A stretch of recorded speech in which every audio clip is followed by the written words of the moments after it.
morning everyone and welcome to the NPTEL course Advanced Distribution System Analysis and Operation. So, we are continuing with our module 7, that is Artificial Intelligence Enabled Control in Distribution Network, and in the last lecture we have seen that how you can use AI to control the distributed energy resources in the network. We have seen the generation and the DER part. So, today we will start how you can use AI for the network itself. That means to manage the power flow or to manage the OPF.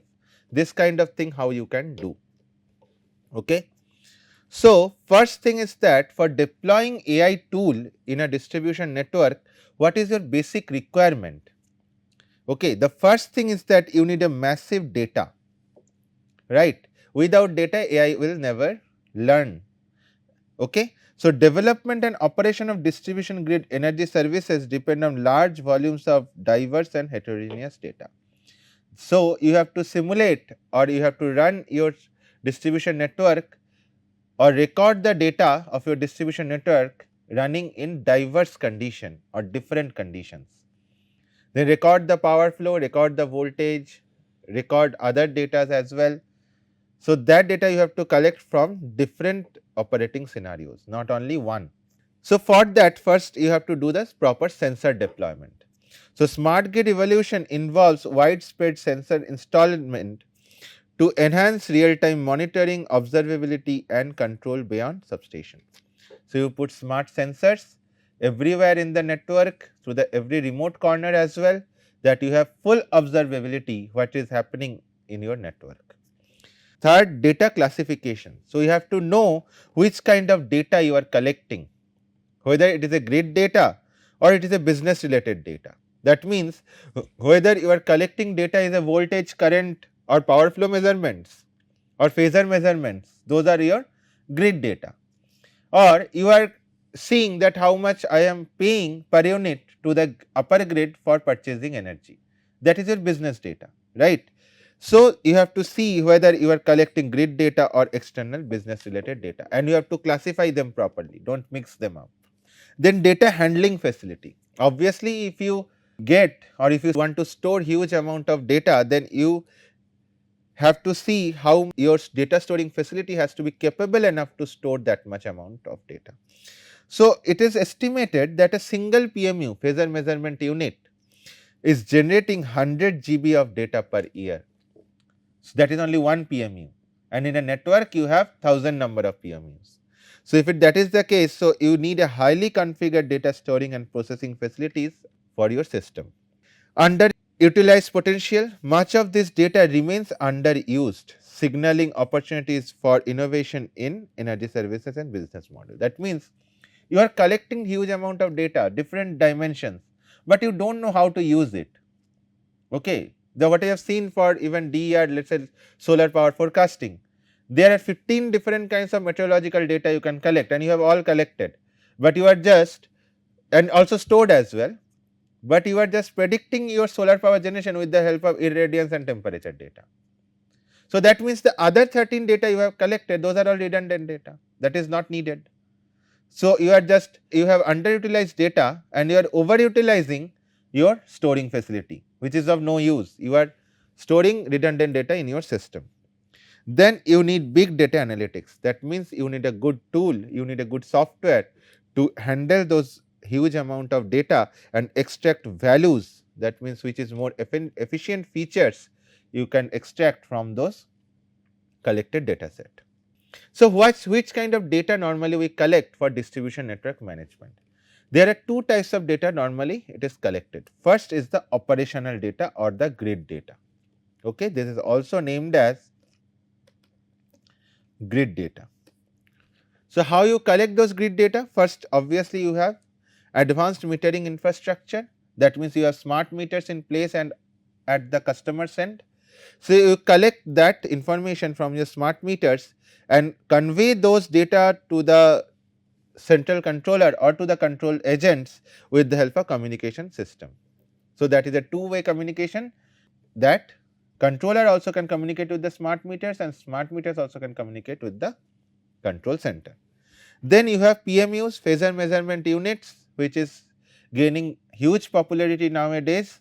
for any kind of you know that protection devices or analysis of any real time operation, outage management, all this work, whatever data now we are collecting, that is mostly from the PMUs, because it will give you the time reference magnitude and the phase angle of the voltage and the current. So, not only magnitude, it is giving the phasors as well, like angle as well, right. So, this PMU data is collected as the grid condition. Then obviously, you have conventional SCADA system.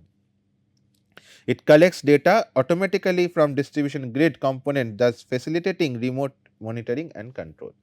So, SCADA system you have, and you can collect data from every nook and corner of your distribution grid, and you store all this grid data and for the network management. Then the next type of data we collect, that is called non-operational data. So, in between that, the first one is the weather data, obviously on which date you are, on which season you are running your system. So, for that is highly dependent upon the customer behavior.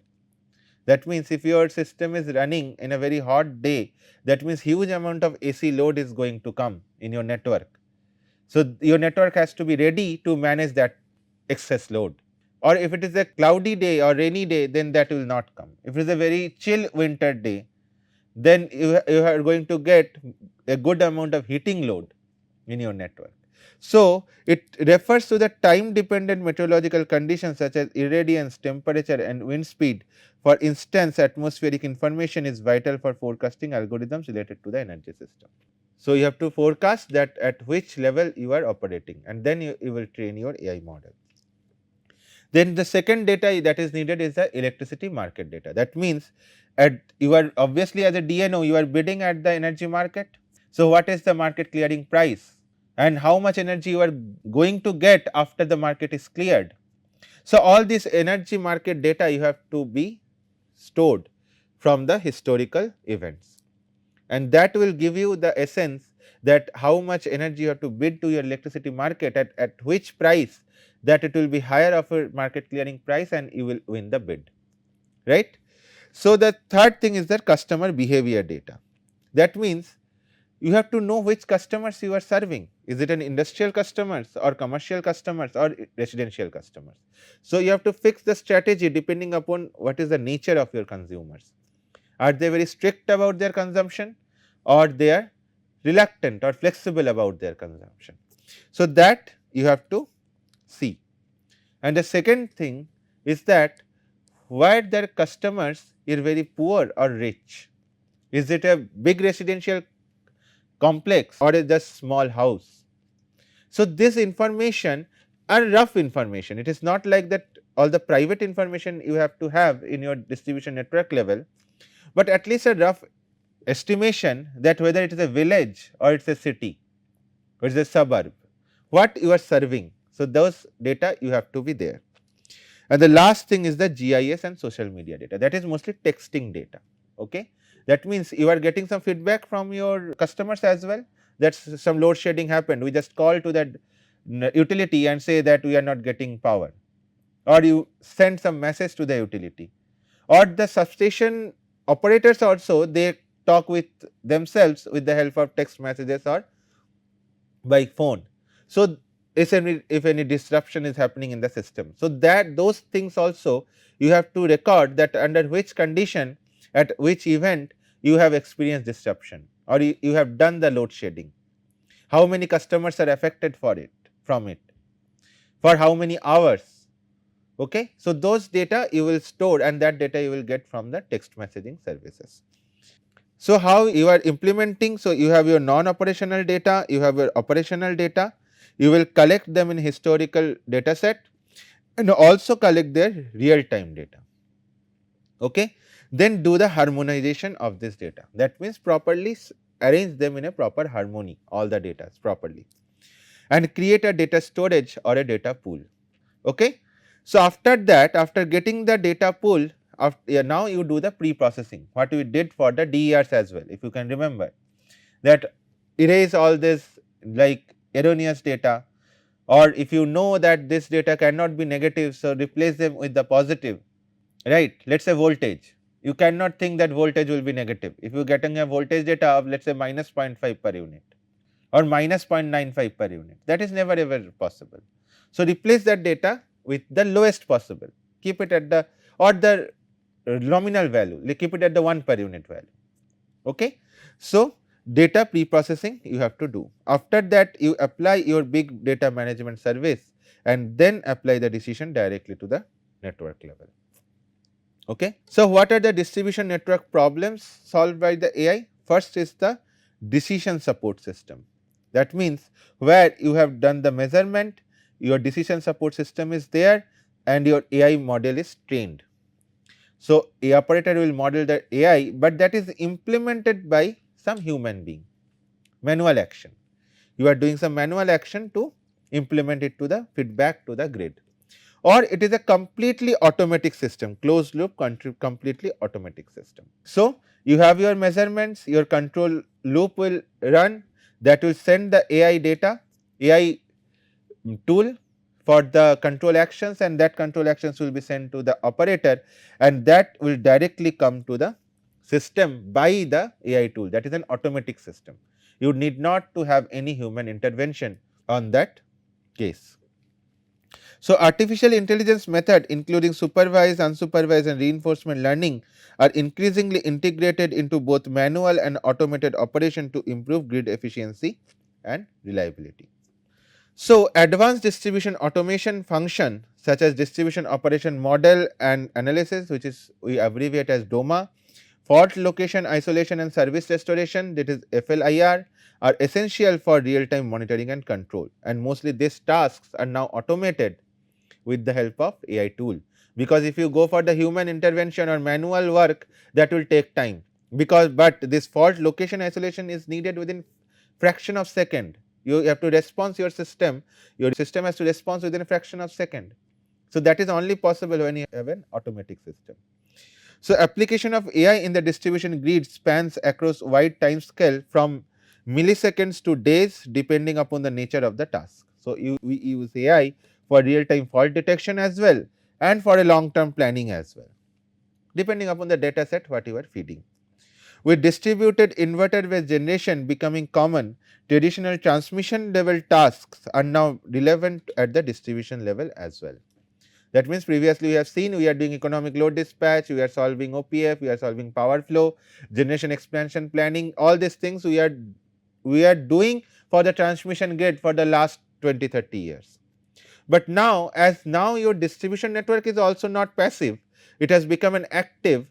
So, that models or those AI tools, now it is relevant to be used for your distribution network as well. So, fault management and power quality assessment remain critical.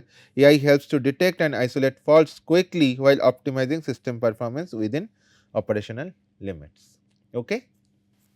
So, what are the applications possibly in the distribution network for AI? First, you can model the distribution network operations. You can model the load, you can identify the topology, like it is a radial or weakly meshed, which switches are on, which switches are off, which protection device has been turned on or it is operating. Those topology you can identify with the help of AI. Then you can analyze the power quality, that means your voltage, whether it is in swell, voltage swell or sag, or if there is any harmonics is there in your system or not. Then obviously your FLIR facility, that means for location, detection and isolation, and then service restoration, that also you can do, and you can do the network operation and analysis as well. That is your power flow solution also you can get the OPF solution, state estimation, economic load dispatch, volt watt control and volt watt control. So, what we used to do for transmission, now it is favorable for distribution as well. So, first we will see an example how you can use ANN or artificial neural network for power flow solution of the distribution network. So, the objective is the development of an ANN based power flow solution method. So, this is the update we do with the ANN model with every node, that is the output of the node is the function of, it is a nonlinear function of your input, that is your previous node output and your multiplied with the weights and the bias. okay, and your alpha is the nonlinear activation function. Normally we use the ReLU function. What is that ReLU function? It says that when your value x, and if it is a ReLU of x, then if it is lesser than 0, then it will be at the 0 level, and after that when it is greater than 0, you will get a linear increment. So, that is the ReLU unit. Okay. So, this is the ReLU function we are using. So, this is the overall architecture of an ANN, that you have an input layer, you have multiple hidden layers, and you have an output layer, and every layers are connected with the help of an heaven and weights and a bias. Those are your parameters to be tuned. Okay. So, during each epoch of the ANN training operation, the back propagation algorithm is used with the gradient descent optimization process to update the weights and the bias values of every layer by minimizing the mean absolute error. That means, what is your predicted and what is your targeted. Okay. So, this is your predicted value and this is your actual value. So, you have to see the difference between your actual and the predicted value and take the summation of that error, okay, average of that error. So, two different ANN modules has been tested to predict bus voltage, substation active power absorption and the total network loss. Okay. This state variables and network loss has been seen by the two ANN model. So, what are those ANN model? The first ANN model says you will have only one ANN module for predicting all the three grid condition. That means, you are using it for voltage as well, for substation as well, and for total loss calculation as well. And your MAE, the overall MAE or mean absolute error, is the error because of all the deviation from the targeted value. Okay. There is a summation of all the outputs. Okay. So, that this is the architecture of your PFANN1, where you have the input load and solar generation data as an input, and output you have the, you will calculate the MAE and the voltage. You will see how much is the output voltage. Okay.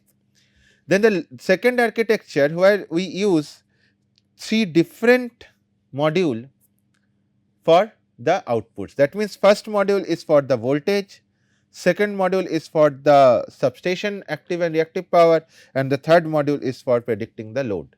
Okay. So, the first module only deals with, one module only deals with the voltage values, first one. Second one only deals with your substation one, that is your difference between your targeted substation power and your actual substation power or predicted substation power. Then also the reactive power as well, and then the last one, that is only minimizing the error for the total loss component. Okay. So, we will see whether which one is performing better. So, for doing that, the data collection you can do like in the OpenDSS set, that you model the network with some solar power generation. You generate the scenarios, different scenarios from the base load condition with the help of Monte Carlo simulation, and send that to the OpenDSS with the help of their COM interface with the varying load and solar power generation. Then run the power flow multiple times, store it, and then send that data for the training for the power flow data for the training purpose of the ANN module. Okay. So, IEEE 33 bus distribution system has been modeled with the help of OpenDSS and Python, and ran Monte Carlo simulations over 1000 randomized load scenarios to capture a wide range of operating conditions. Okay. Extracted bus voltages and line losses for each scenario, creating a rich data set for supervised learning process. Why we used Monte Carlo simulation, or why that we know for the scenario generation of the probability density function. So, here real world power system exhibit variability in load conditions due to consumer behavior, environmental factors and network events. Okay. So, Monte Carlo helps to capture uncertainty and generate a robust data set for training machine learning models. Okay.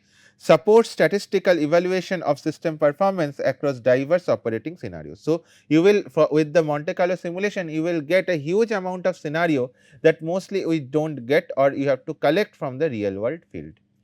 So, that the same you can say scenarios you can mimic with the help of Monte Carlo simulation, which generates huge number of scenarios with the different factors considering, like the uncertainty factors in the load, uncertainty factors in the generation. Depending upon that, it will generate your number of scenarios. So, total 1000 scenarios has been generated, and how they are generated. Each scenario represented a unique load condition at all buses, and active P and Q values are randomized using Gaussian noise of 15% standard deviation. That means, it is taken as an normal distribution.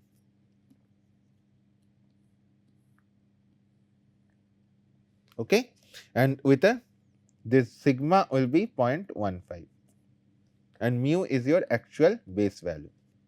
Okay. So, preserved power factor, that means it is considered that power factor of the system remains constant, and that is true as well. Ensure physical realism of data, that means P is greater than 0.1 kilowatt. Okay. Avoid 0 and negative loads. That means, where you have loads in the network, suddenly the load bus cannot be become 0 load bus. Okay. So, at least you have some minimum amount of load all the time. So, these are the scenarios generated. So, this is the maximum and this is the minimum limit, and within that limit the scenarios are generated, and that is your voltage profile for the generation. So, if you have 1000 generation, this is the limit of the voltage, this is the maximum and this is the minimum value. Okay. So, you can see that at least we are training of our data, the maximum voltage is going lesser than 1.05 per unit, and your minimum voltage is also more than 0.95 per unit. That means, your scenario generation is correct, and depending upon that you have noted your losses as well. So, from this data 60% of data are used for training, 10% for validation and 30% for the testing purposes. Okay. So, first we will see the output or the performance of the two ANNs. We can see that it is converging very fast. Your ANN module, when you give it a proper data set, it will converge in a very fast manner, both of them. And we have compared also the results with the actual OpenDSS voltage output for the testing purposes. Like testing data set, if you feed that command to the OpenDSS, what is the voltage profile?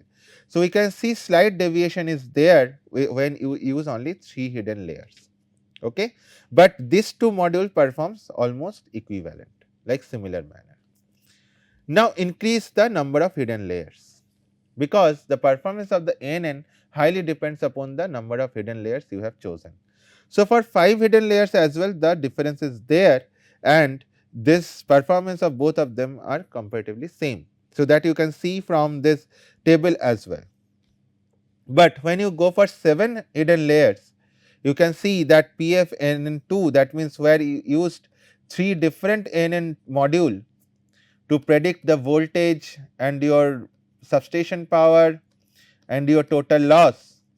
If you use 3 different ANN module, then after 7 hidden layers the performance had been enhanced. Okay. So, that means for predicting good power flows with the help of ANN tool, your ANN modules must be have at least 7 hidden layers, okay, for 33 bus system. And also you can see the results are quite in proximity. Okay. But the training time also enhanced. When you increase more and more hidden layers, what will happen? That will enhance your training time.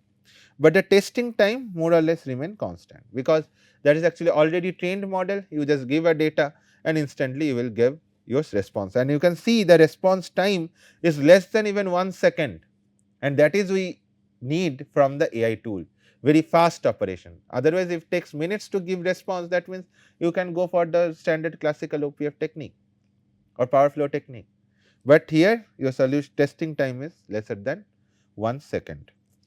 Then you can do the topology estimation as well with the help of your AI.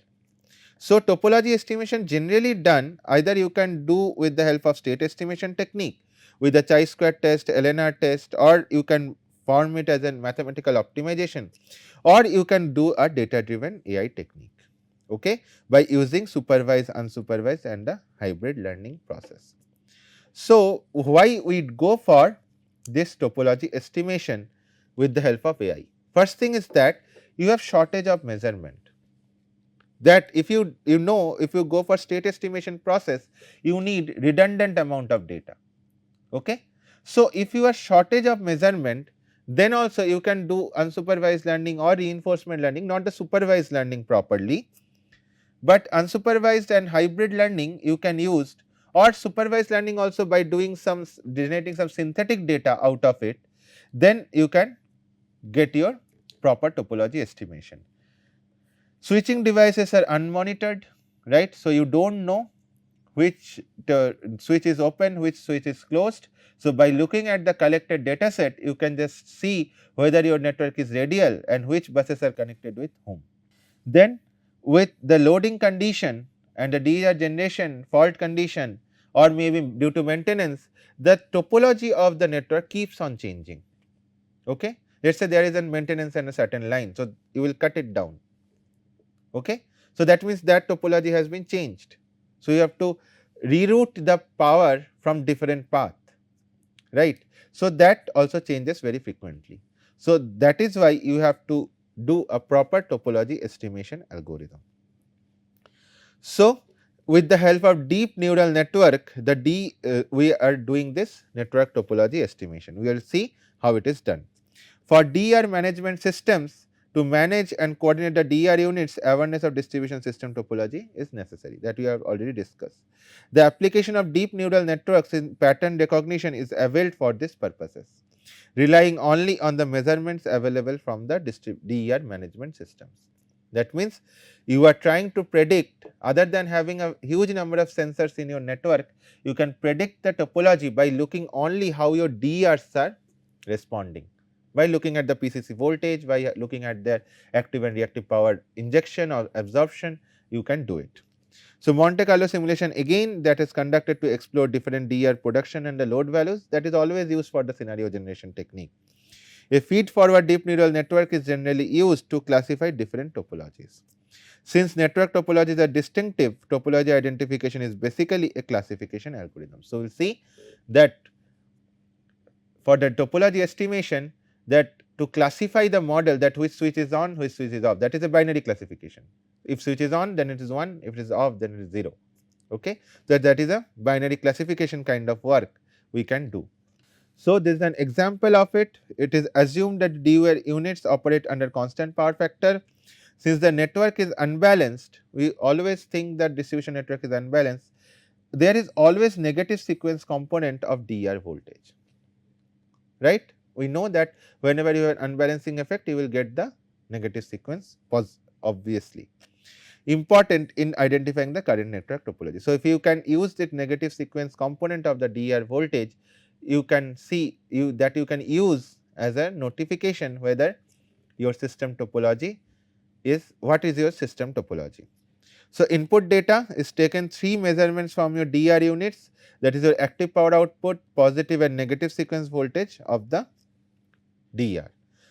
Thus, other 4 measurements you are taking from the substation, that is the active and reactive power of the substation, medium voltage side, and positive and negative sequence component of the voltage in the substation at the medium voltage sides. So, you took 4 measurements from your substation and 3 measurements from your DER. So, total 7 measurements you are taking for identifying the topology. So, if there are n number of DERs, then you are taking total 3n number of measurements from the DERs, and only because you have only one substation. So, you have total 3n plus 4 measurements for use cumulatively as the input for the DNN for classification. So, that implementation is done on IEEE 123 bus system, where you have total 16 switches, and among them 5 switches are considered for the load transferring, that is this switches.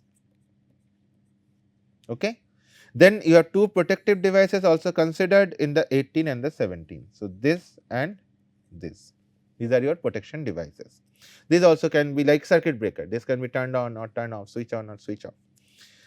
So, considering the switches, 6 possible configurations can be considered for load transferring, which do not lead to interruption of any load. We will see which are the configuration. In each of the switch configuration, 4 statuses can be assumed for the 2 protective devices. Okay. So, from 5 switches you can have 6 status, that means each switch, or either all the switches are on, that is one state, and then the rest 5 is that you just keep on opening one switch. Okay. So, if you do that, then you will get 6 switch combinations, and then with this 2 protection device you will have 4 combinations, that is your 0 0 0 1 1 0 and 1 1. So, 6 into 4 you have total 24 possible topologies for your this network, and we will identify which topology is working here. So, this is the combination of your switches. You can see that C2 means all are closed, then one you are opening at a time for the creating more and more configurations. Okay. And depending upon that, your switching status and the status of the protection device, you have again 4 combination of your protection devices. Okay. So, with this, if you see, only the C2 connection is giving an weakly meshed system. Okay. Like when all switches are on, that means this is also on, this is also on, this is also on, this is also on, this is also on. So, you are then getting a loop. So, that is the only combination which is giving you the weakly meshed configuration, otherwise everything is radial. So, Monte Carlo simulation with mean of 1 and standard deviation of 0.3 are employed to simulate 6,000 different load conditions and values for the DER generation topologies. Okay. So, total 1,44,000 simulations are done. For each simulation, the DER's PQV values and the substation measurements were noted to build a model bank to train. So, with all these configurations, you will have load and also DERs. You run the system multiple times and note down the 7 measurements. Okay. 3 and plus 4 measurements all the time. So, 70% of the data used for the training, 20% for the validation and 10% for the test. So, this is the architecture of your neural network, where the network is trained using the scaled conjugate gradient based backpropagation method, which typically achieves faster convergence compared to the standard backpropagation technique. Okay. The hidden layer selection, the number of hidden layers are determined using the cross entropy index to assess the network performance across 1000 training iterations. Finding indicate that a configuration with 2 hidden layers have the lower cross entropy value. So, you have only 2 hidden layers, each having 30 neurons. So, total 22 measurements we are using for as the input, and output you have 24 classes to classify, and each hidden layer has 30 nodes. So, neuron count optimization training was to stop after 30 consecutive successful validation checks. Okay. If 30 validations are not updating anything and they are good, then you can say your training is completed. Reaching 1000 iterations starting with 20 neurons and increasing. Okay. A setup with 30 neurons in each hidden layer meet the training and validation criteria effectively. So, this is the classification output. You can see if both are identified properly, then it is tick, if something is wrong, then it is cross. So, you can see the classification accuracy is always, most of the cases it is more than 90%, few of the cases it is lesser than 90%. Okay. Sometime it touches 95%, even 98%, close to 98% accuracy also. Okay. So, with this, if you see if you now will see how this classification is affected by the choice of the input data. So, that is done when you have total 3n plus 4 measurements. Okay. So, if you see here as well that if your classification is good for the switching configuration, okay, you have accurate identification for the switching configuration. Few of the misclassification is there when for only for your protection devices. Mostly for the switching, your classification misclassification is close to 0. So, ANN algorithm is very good for classifying the switching status, but some classifications are very high when your protection devices are operating. So, protection device status is not promising for the ANN. Now, if you remove the positive sequence component of the DRC unit or substation voltage, what you will see? The misidentification of the switching configuration will enhance the red part. Previously, the red part was only here a little bit or here, but here you can see it is widened.